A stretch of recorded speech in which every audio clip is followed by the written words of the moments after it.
All right, happy Monday, guys. Cheers. I appreciate you all for tuning in as things in the Middle East are heating up. I'm sure you guys heard by now the United States seized and attacked a Iranian-flagged vessel trying to get through or trying to get around the U.S. blockade in the Strait of Hormuz, and things are, well, again, heating up. Things are not de-escalating. It's quite the opposite. We have oil coming up in price. The VIX is up. Equities are selling off, and there's a lot up in the air. You know, what's happening in Pakistan with these talks? We're hearing JD Vance hasn't even left yet. You know, we have a lot to break down. So hit the like button, make sure to subscribe, join the Patreon for my portfolio updates, and my private Discord if you guys want. That's linked down below, pinned in the comments, or go to StasSurfS.com/Patreon. And now, cheers again. Take a sip of your coffee. You're probably going to need it for this video, guys. And let's get into it. So before we dive into the news, what's going on over in the Middle East, which a lot of you guys are tracking it minute by minute, so you already know, but we're going to cover it anyway. But before we do, let's take a look at what's going on in the stock market. We have the Dow Jones currently down about 0.2%, about 0.25%, actually not too bad, only 90 points in the red, as the S&P 500, looking at SPY, it's down 0.3%, not too bad either there, as the Qs are down about 0.5%, and the Russell is actually in the green, believe it or not, 0.3%, as we're less than 10 points away from all-time highs on the Russell. But don't get too excited yet, because oil is ripping. We have Brent up over 5.3%. It's at 95 a barrel. And looking at the charts, guys, it's not breaking back out yet, but we are testing these moving averages on the 4-hour time frame at about 95, 98 a barrel. So keep your eyes on that, as WTI is up about 5.6%, trading at $87 a barrel as of this video. And the VIX, let's see where the VIX is at, guys. It's at 19 points, up over 9%. Still very much down from where it was, though. We hit 35 points on the VIX about a month and a half ago. And again, anywhere under 20 is pretty low on the VIX. So we're at 19, spiking over 9% on the day. So before we talk about these different stocks I'm looking at, charts, and before we run through a bunch of these, let's go over exactly what is going on in the Middle East. And I'm sure a lot of you know this already. You know, you keep up with this minute by minute, but let's do a quick update here for those that maybe haven't been paying attention. You know what? Tell me the key things going on, Stas. Well, we'll do that right now. So the United States attacked and seized an Iranian-flagged cargo ship. This was yesterday, that the United States said had tried to evade their naval blockade near the Strait of Hormuz. And Iran's Joint Military Command vowed to respond, throwing a fragile ceasefire into question just days before it expires, which, that's key, guys. That, you know, we're what, a couple days? I think it's Wednesday it expires, right? So this was actually the first interception since the U.S. blockade of Iranian ports began last week, and Iran's Joint Military Command called the armed boarding an act of piracy and a ceasefire violation, which is not ideal. That coming from Iran, according to the state broadcaster. And with the U.S.-Iran standoff over the strait sharpening and the ceasefire expiring by Wednesday, it was not clear where President Donald Trump's earlier announcement on new talks with Iran now stood. And we know that they're going to happen ultimately, right? But he had said U.S. negotiators would head to Pakistan on Monday.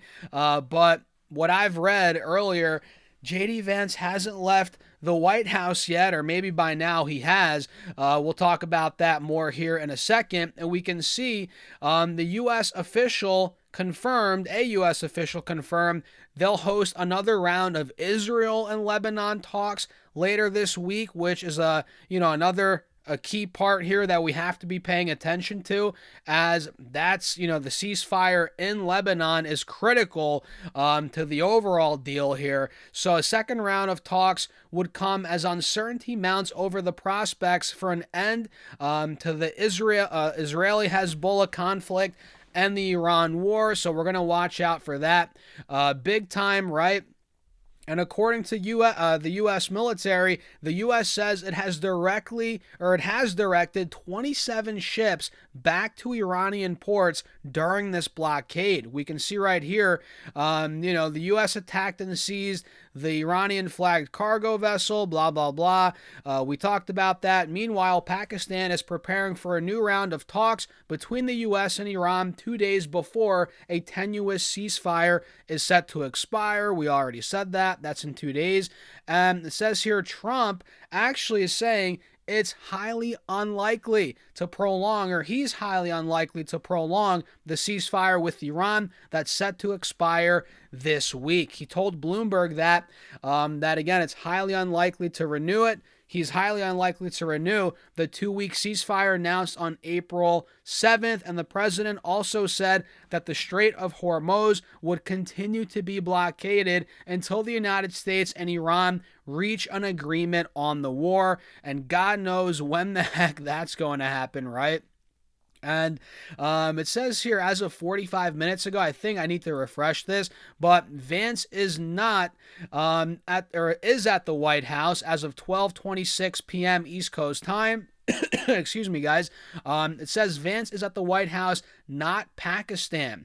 Reports based on Trump saying to the New York Post that the vice president, was en route to Pakistan were off by several thousand miles, and the vice president's motorcade pulled up to the White House at roughly 11 a.m. East Coast time on Monday, so 2-3 hours ago, meaning that he has not left for Islamabad for talks regarding the Iran war. And I'm reading that, Islamabad, they're, upping their security there. They're kind of getting ready for the talks. So they're going to happen, whether it's, later today. But I guess the clock's ticking, right? I mean, we have another 12 or 10 hours in the day. Whether they're today, Monday, tomorrow, Tuesday, they're going to happen, in my opinion. We're going to get Trump, or what's his name? Vance, Kushner, the other guy, I'm forgetting that. I've been seeing so much crap, guys. I'm forgetting the names now. But, as of about an hour ago, Vance is still at the White House. So there's a lot of uncertainty still, man. A lot of uncertainty heading into this ceasefire deadline on Wednesday in 2 days. We need more concrete, what's the word here? We need a deal. We need a deal. The market is begging for it. I guess not really. The market has run up already. But if we don't get a deal come Wednesday or over these next couple of days, or we don't get, the building blocks towards a deal, which we already have. I mean, we've made a lot of progress, I guess you could say. But if we don't get even more progress, stocks might give back some gains here, right? That's the reality. But they're not going to give back all the gains. I'm here to say I think the bottom is in. I just don't see us going anywhere near where we were a couple of weeks ago. I think a lot of us could agree on that. But, do we give back some of the gains? I think, maybe SPY comes down 685, 690. Right? 695. But the fact that overall we've broken out of this multi-month resistance, I've said this before, I'll say it again, that's a very good sign that we're starting to break out. And once again, I said this before as well, and I'll say it again, once the Middle East stuff is 100% behind us, I think we're going to fly even further. Think about it. SPY's up to all-time highs. It's completely breaking out, as the conflict is not 100% done yet. And stocks are forward-looking vehicles. You got to realize they price in information, but the reality is we haven't really gotten the 100%. It's over. We have a deal. It's done. And once the market prices that in, we're going higher, in my humble opinion. So I think overall, yeah, we might see a pullback in the short term, but think past the short term for a second. That's what I'm doing. I'm thinking 2, 3, 4, 5 months out. I just don't see a scenario where we're a lot lower. I just think we're going to go higher here, guys, over the course of the rest of this year once we're out of this Middle East conflict. You know what I mean? And the Q, same thing. We're starting to break through 635 after months of consolidation. And yeah, I just think we're gearing up for an even bigger move. 675, 700 on the Qs. I genuinely think that's where we're going. What do you guys think? Let me know in the comments. And by the way, hit that subscribe button. We're on the road to 100,000 subs here on YouTube. Hit the follow button if you're watching on Facebook. I appreciate you guys for tuning in as always. And let's just go through some stocks rapid fire right now. What am I buying, you may ask? Well, I haven't really bought anything yet this week, but I am eyeing up a couple stocks here. XNET is one that I'm looking to add more to, which we haven't talked about here in a little bit, but XNET it's a Chinese small cap, so it's a little more risky. It's got the small cap factor and the Chinese factor, so I guess it is extra risky, but I'm waiting for this to break out, and I'm looking to add more, into the breakout, preferably before the breakout. But XNET looks like we have a wedge here, and we're testing the top of the wedge right now at about 655, 660. I think ultimately we're going to get something like that. I think we're going to break out just like we started to right after earnings about a month ago. Then we got the overall market sell-off. That brought down the stock for sure, in my opinion. And I think overall, this is going to be breaking out pretty soon here. So I'm looking to add more XNET. I own a decent amount of it already. I'm down a little bit, but I'm looking to beef up that position before the breakout. Other ones that I'm in that I'm kind of trimming a bit. Micron is one that I'm in right now. You guys know I sold a little bit at 456. I'm still letting some of my position ride here, but the second it shows any momentum towards 500, I'm probably going to be out of it, guys. And I'm even considering putting a trailing stop loss on it for now to protect the rest of my gains, as my average cost is in the low mid 300s. So Micron looking pretty good still. SanDisk really was the one to buy if you're looking at it only as a trade.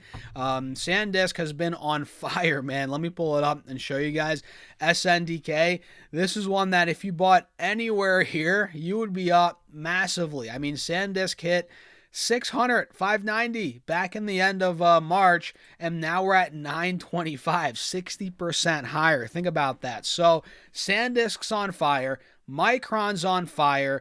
Other names moving, big tech wise, we have Apple up 1% today, which is starting to break out again. We have a golden cross. We're above both moving averages heading into earnings on the 30th. So 10 days from now, we have Apple's earnings. We can see we're approaching. Actually, we're slightly breaking out of that trend line I just drew. So I'm loving the way that's shaping up here big tech-wise. Have you noticed Google, Alphabet, they got back all the losses, guys, pretty much. And if I had to guess on good earnings here coming up, I think Alphabet is going to break through all-time highs. And I'm in it. I'm letting it ride, guys. And if we get anywhere near 400 on Alphabet, I'm not saying that's going to happen anytime soon. Who knows? After such a great 2025. But if we do, I might consider trimming a little bit of Alphabet. We shall see, guys. But yeah, let me know what you think in the comments. Hit the like button, subscribe, join my Patreon for my portfolio updates, and my private Discord, link down below, pinned in the comments as well. I'll see you guys in there. And with that being said, cheers. Have a great rest of your day.